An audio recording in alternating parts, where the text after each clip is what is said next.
responsabilidad de sus protagonistas.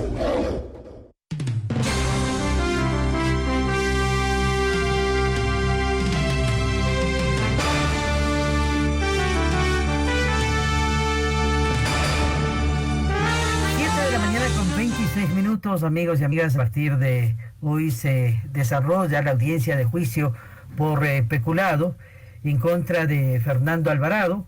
Fue secretario de Comunicación del Gobierno de la Revolución Ciudadana y dos de sus colaboradores.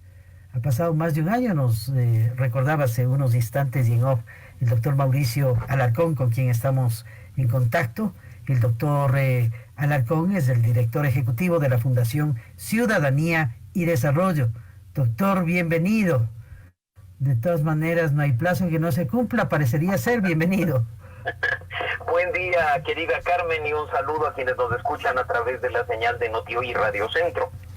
En abril del año pasado, como recordábamos y bien lo dijiste antes de iniciar este espacio, se dio el llamado a juicio del ex hombre fuerte del gobierno de Rafael Correa, especialmente en el tema de comunicación. Recordarás tú que quizá Fernando Alvarado, más allá de sus múltiples facetas, será recordado como el ministro de propaganda del gobierno de Rafael Correa. Así que en abril del año pasado se anunció el llamado a juicio. Ha transcurrido más de un año y por los medios de comunicación nos hemos enterado. El día de hoy inicia, y es que no hay un diferimiento. Nuevo diferimiento, ¿no? Creo que ha habido dos o tres.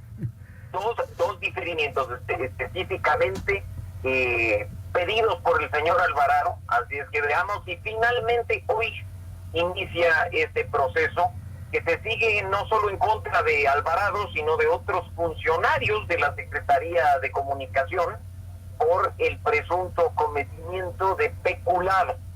Así es que veamos si finalmente la justicia puede llevar a cabo su trabajo y no estamos frente a otra estrategia de ir prolongando, en este caso, una decisión.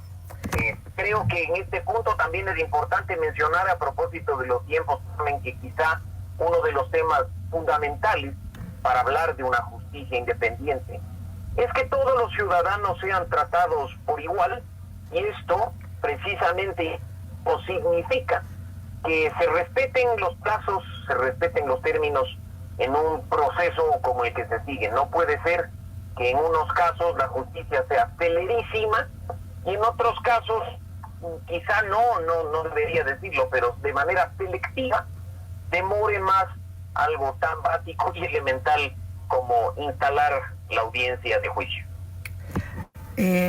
A ver, a propósito de eso, entiendo que el delito de peculado, de acuerdo a la norma, es imprescriptible actual y puede ser juzgado en ausencia, ¿no? Efectivamente, y eso es un mandato constitucional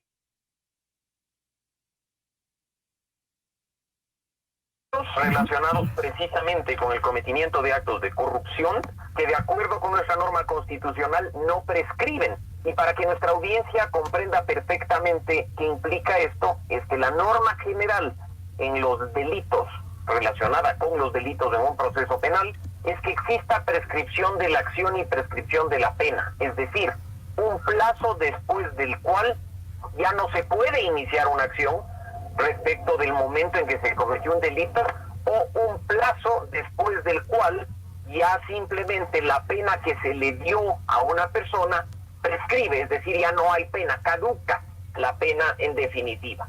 Así es que en este caso estamos frente a uno de esos delitos que, de acuerdo con la Constitución, puede ser juzgado en cualquier momento, y una vez condenado, esta condena no prescribe, no son delitos imprescriptibles, de acuerdo con la Constitución. Bueno, nada más para responder a uno de nuestros oyentes.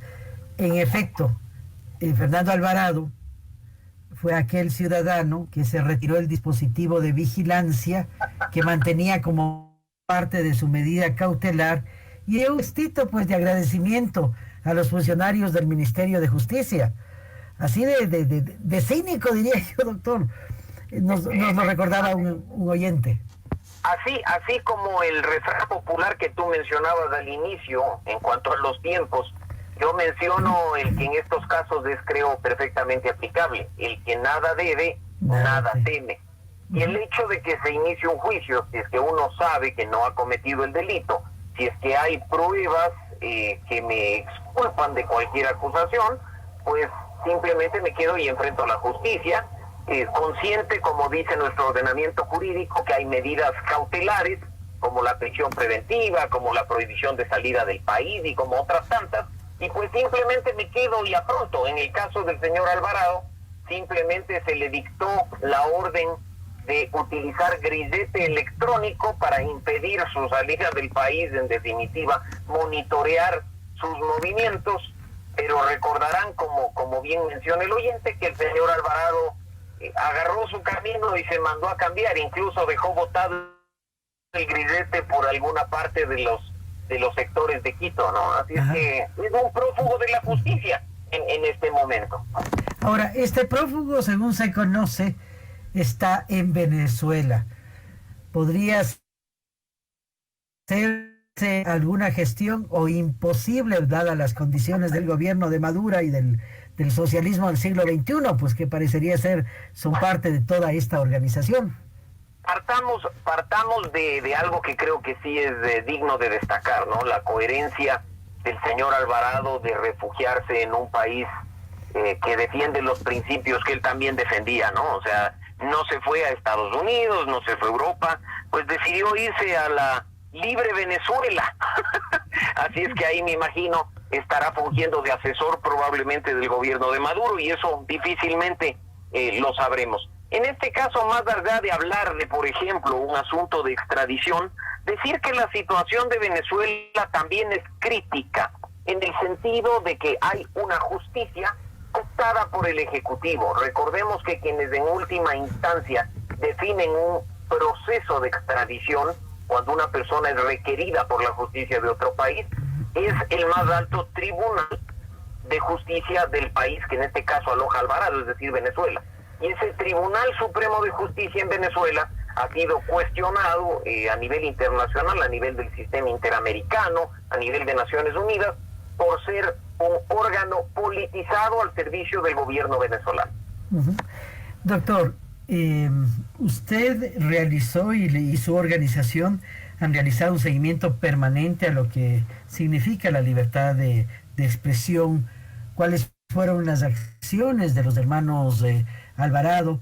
Adicionalmente, el informe que fue emitido por Contraloría, que se hace el examen de junio del 2013 a mayo del 2017. ¿Podría recordarnos, para registro histórico, lo que constituyó el paso de los hermanos Alvarado en el manejo de la comunicación del país, doctor? Básicamente, Carmen, como mencionó, el Ministerio de Propaganda, que estuvo a cargo de los hermanos Alvarado en definitiva, lo que hizo fue perseguir, hostigar a quienes piensan diferente, no solo periodistas, sino incluso activistas, personas líderes de opinión e incluso organizaciones de la sociedad civil.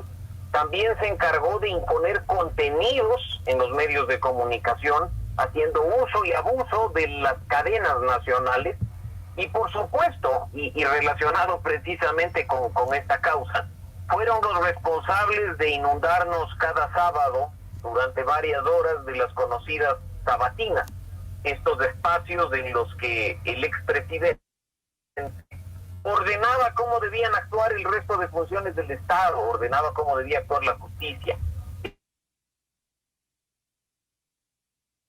Incluso de lo que se va a conocer en estos últimos tiempos, y quizá eso pueda ser objeto de análisis en un espacio posterior. Se sabe de las acciones coordinadas incluso con los servicios de inteligencia para levantar información y hacer monitoreo de sus acciones, de sus publicaciones en redes sociales, de las personas que para ellos eran consideradas críticas y peligrosas, al gobierno de turno, ¿no? Así es que simplemente, como digo, la persona al mando de un ministerio de propaganda, encargado de perseguir, de hostigar, de estigmatizar al que piensa por el único delito, entre comillas, de no coincidir con el pensamiento oficial. Ahora, yo recuerdo que ustedes como organización presentaron varias denuncias, pedidos en el seno de la Organización de Estados Americanos a través de la Comisión Interamericana de Derechos Humanos. ¿Cuánto han prosperado estos procesos, doctor? Bueno, recordarás, Carmen, que en esa época yo incluso estaba vinculado a Fundamedios, la organización que promueve y defiende libertad de expresión en Ecuador, y precisamente en alianza con Fundamedios, con la EDEP, la Asociación Ecuatoriana de Editores de Periódicos, y varias víctimas de las acciones del ministro de Propaganda, participamos de manera recurrente en audiencias temáticas sobre la situación de la libertad de expresión, la libertad de prensa. Si bien hay casos que se han presentado ya en la vía contenciosa, en el litigio internacional de derechos humanos, el foco de estas audiencias temáticas siempre tuvo por objeto informar a la Comisión de cómo se estaban llevando a cabo las acciones del gobierno de Ecuador en contra de los periodistas, de los críticos. Y en esa línea, pues, cualquier ecuatoriano que tenga internet puede ingresar a la página web de la Comisión Interamericana y ver los informes que desde la Comisión y su Relatoría Especial para la Libertad de Expresión se emitieron de manera permanente respecto de la situación de los ecuatorianos, mencionando este sistema de violación a la libertad de expresión, de violación a la libertad de prensa y de amenaza permanente contra el que piensa distinto. Así es que eso es quizá lo que se trabajó entre 2007 y 2017, que se ha seguido trabajando en estos años, por supuesto, pero ese antecedente sirvió, por ejemplo, para llevar adelante procesos de reforma, como en las reformas de la Ley Orgánica de Comunicación, o como acciones concretas, que obviamente dependen de la voluntad política de nuestros gobernantes, de dejar de aplicar abusivamente disposiciones que aún se encuentran en la ley, como las cadenas nacionales. Otro de nuestros oyentes nos recuerda con mucho acierto, pues, la tesis de grado colectiva de los Alvarado con la mamá también, ¿no? Cada hecho que nos recuerdan, y qué bueno, porque uno de mis mayores temores a veces es que el ecuatoriano es cortoplacista en su memoria, pero qué bueno que haya personas, seguidores de este espacio, que nos recuerden esos hechos, como una tesis de doctorado colectiva realizada por la mamá, el papá y los hermanos Alvarado, además de una tesis de doctorado de una universidad que no otorga doctorados en comunicación y que pues ha sido cuestionada incluso en su contenido.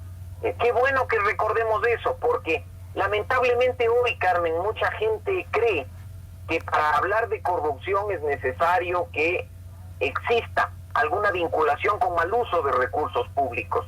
Sin embargo, hay que recordar que la definición más precisa de corrupción es el abuso de poder para obtener réditos particulares, réditos puntuales y personales.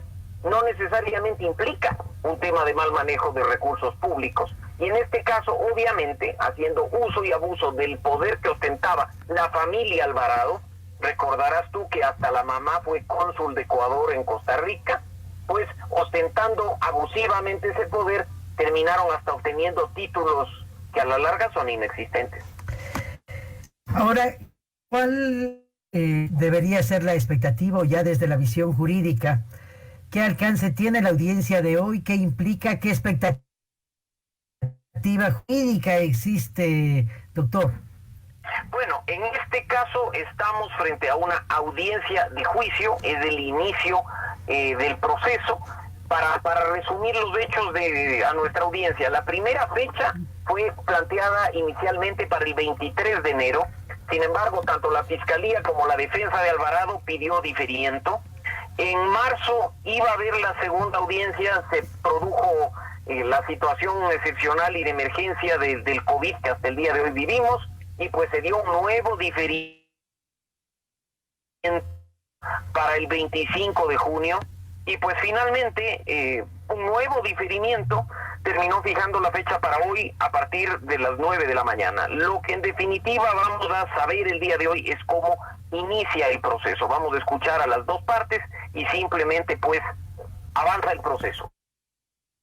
Audiencia de inicio del juicio en contra de, además, como he dicho, no solo Fernando Alvarado,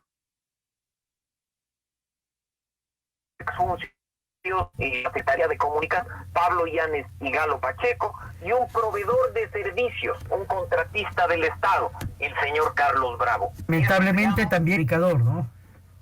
Sí, efectivamente. Y pues veamos en definitiva cómo avanza el tema y recordar, como tú bien lo dijiste al principio, que el delito de peculado, de acuerdo a nuestra Constitución, en primer lugar es imprescriptible, es decir, en cualquier momento puede ser juzgado, y en este caso, quienes están involucrados en el proceso pueden ser juzgados en ausencia. Así es que el señor Alvarado o terminará su vida fuera de Ecuador, era el país que según él tanto amaba, o tendrá que venir acá físicamente a responder a la justicia y a enfrentar el juicio, y enfrentar la condena que, si es que se activa, pues tendrá que cumplir en un centro de reclusión.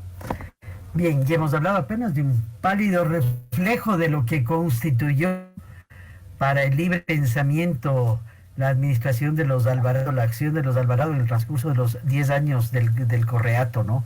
Como nos ha relatado